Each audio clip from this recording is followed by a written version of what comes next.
Okay, so I lied last episode. 1993 was actually a little bit lame for Super NES. Sure, some great games launched that year, but on the whole, you can understand why Sega Genesis continued to hold the upper hand in the console race for so long. Nintendo's offerings were simply underwhelming by comparison.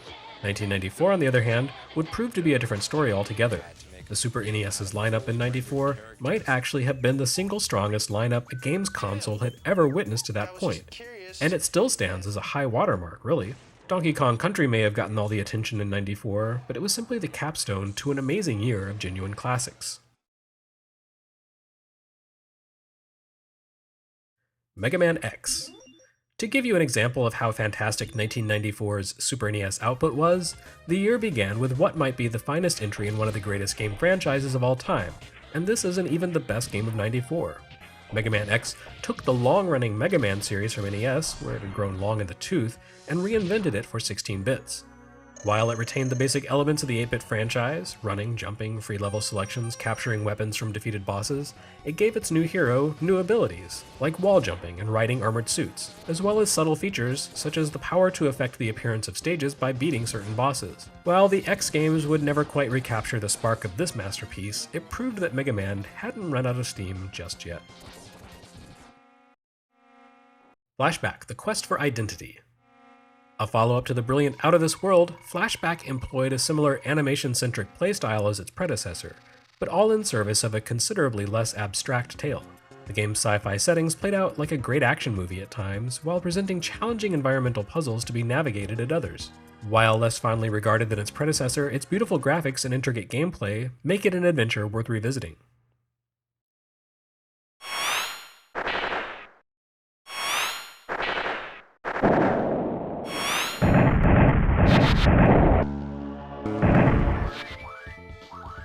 SKYBLAZER. A largely overlooked action game, SKYBLAZER is much better than most people gave it credit for back in the day. Developed by former Capcom employees, there's more than just a hint of that company's classic platformers here.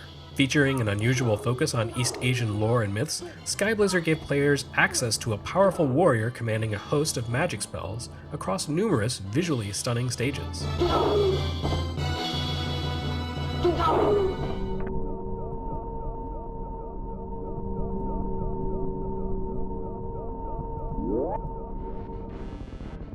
Super Metroid.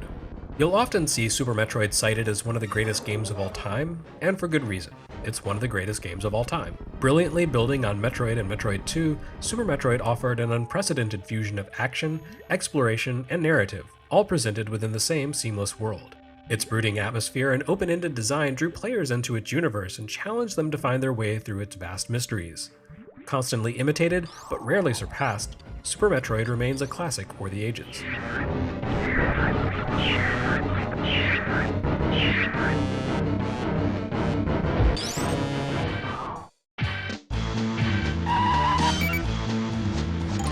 Unirazors. From the people who brought you Lemmings comes this unique racing game in which you control a high-speed unicycle through endless series of loop-de-loops. A whimsical, candy-colored game, Unirazors belongs to the obscure side-scrolling racing game genre. Sadly, it's only available in its original cartridge form due to a lawsuit by Pixar. Between its emphasis on racing and its run-in with the law, you could almost consider this a spiritual predecessor to DMA's later work with Grand Theft Auto. Maybe.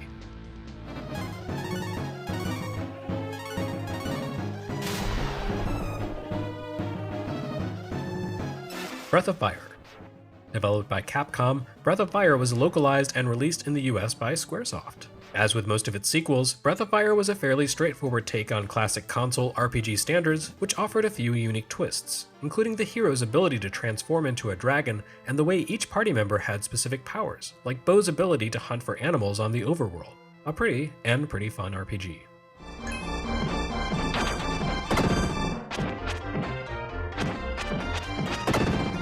Illusion of Gaia. While not marketed as a sequel to Soul Blazer, Quintet's second top-down action RPG definitely belonged to the same family. Not only did it share a similar chin-strokey philosophy with its predecessor, not to mention similar mechanics, it even included a subquest that spanned the entire game and culminated in a showdown with none other than Soul Blazer's first boss. But Gaia wasn't content to simply be more of the same, and it added a much more involved storyline, as well as granting its young protagonist the ability to transform into an otherworldly warrior to help him in his journey. Slow and thoughtful, Illusion of Gaia remains one of the Super NES's finest RPGs.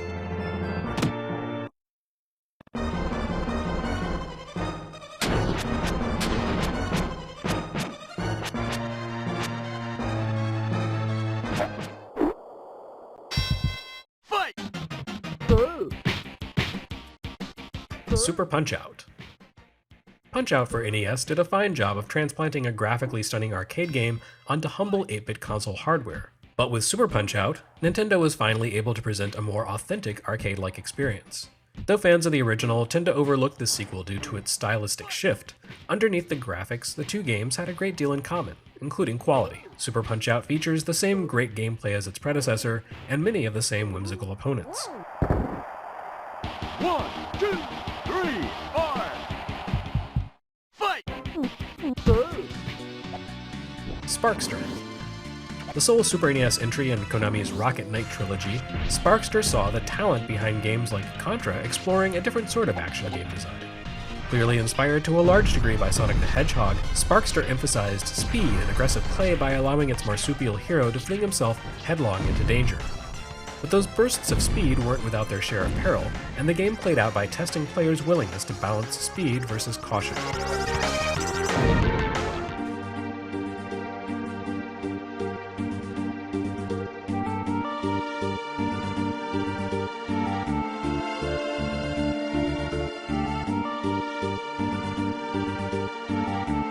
Final Fantasy III. Yes, it's actually the 6th Final Fantasy, but who's counting? One of the most beloved role-playing games ever made, Final Fantasy III made a huge impression on Super NES fans with its gorgeous visuals, sublime music, complex yet accessible play mechanics, and most of all, its enormous story. Easily the most epic entry in the Final Fantasy series ever. This adventure gave players more than a dozen characters to control, set them against an all-powerful empire, then forced them to build back up from zero when the world ended midway through the tale. An all-time classic.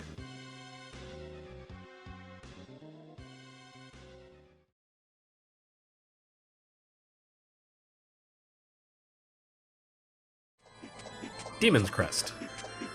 The second sequel to Game Boy Adventure Gargoyle's Quest, this non-linear tale added a great deal of complexity to its predecessor's generally simplistic style. Here, protagonist Firebrand gained the ability to shift into alternate demon forms, traveling about the underworld in proper Metroidvania style with a hint of RPG. A rare and pricey gem these days in its original form, Demon's Crest is absolutely worth playing on Virtual Console.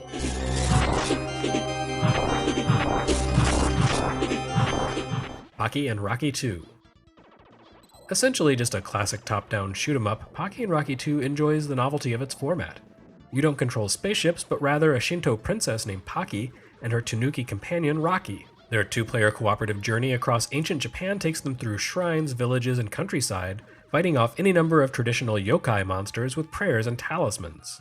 Back when any hint of Japanese aesthetics were vigorously scrubbed from localized games in America, POCKY and Rocky 2 stood out for Natsume's commitment to the source material, and for being a pretty darn good shooter on top of that.